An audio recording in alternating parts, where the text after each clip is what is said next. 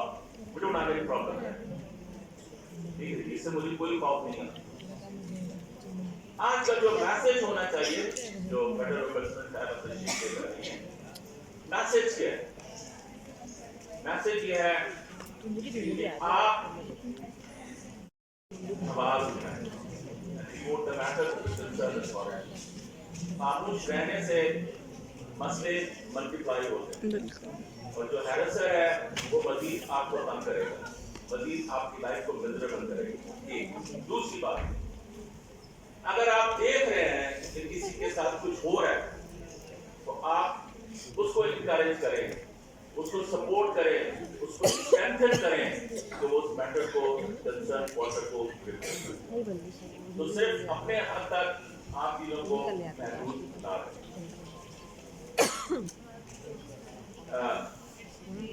Work force is very important. یہ عورتوں کی جو پارٹیسپیشن ہے ورک فورس کے اندر بہت کم ہے. As reported by Fazia Mukhtar Sahib, it's only 21%. تو اگر آپ تعلیم حاصل کرتے ہیں، آپ کوئی ایکسلنس حاصل کرتے ہیں، آپ کو چاہیے کہ آپ گول کریں. وہ اسٹوڈنٹ ہے تو اس کو یہ ڈر ہوتا ہے کہ اس کو امتحان میں فیل کر دیا جائے گا، اس کے اسائنمنٹ ایکسیپٹ نہیں کیے جائیں گے، اس کے علاوہ عدالتوں کے چکر لگانے پڑیں گے، پیسہ بہت خرچ ہوگا، وکیلوں کے معاملات ہوں گے. تو اس لیے ہمیں یہ جاننے کی شدید ضرورت ہے، اس کے اوپر اویئر ہونے کی ضرورت ہے کہ آپ کو کس طرح سے پروٹیکشن ملتی ہے ایز اے وکٹم اور آپ کی کس طرح سے ہیلپ ہو سکتی ہے اور آپ کیوں ہراسمنٹ کے کیسز کو رپورٹ کریں. فوسپا کی رپورٹ کے مطابق 2018 سے 2022 کے 5 سالوں کے درمیان جو ہراسمنٹ کے کیسز رپورٹ ہوئے، ویسے تو روزانہ ہزاروں کی تعداد میں ایسے واقعات ہوتے ہیں لیکن رپورٹنگ جو ہے وہ 5 سالوں میں 2169 کیس ان کی ہوئی ہے، جو کہ انتہائی کم ہے.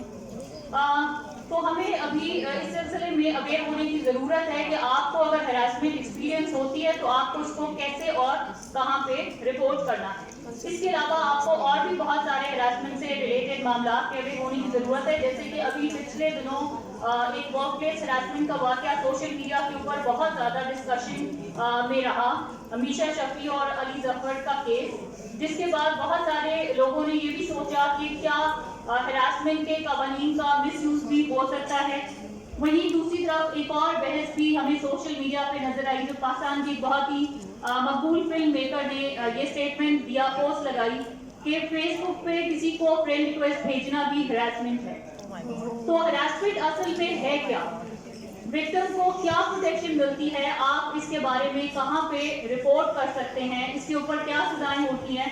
اس کے لیے آپ کے پاس بہت ہی انفارمیٹیو ایک پریزنٹیشن لے کر آ رہے ہیں عفیفہ سمو جو اسسٹنٹ رجسٹرار ہیں فوسپا سے، اور سمین فاطمہ جو ممبر ہیں لیگل ٹیم فوسپا. Please welcome.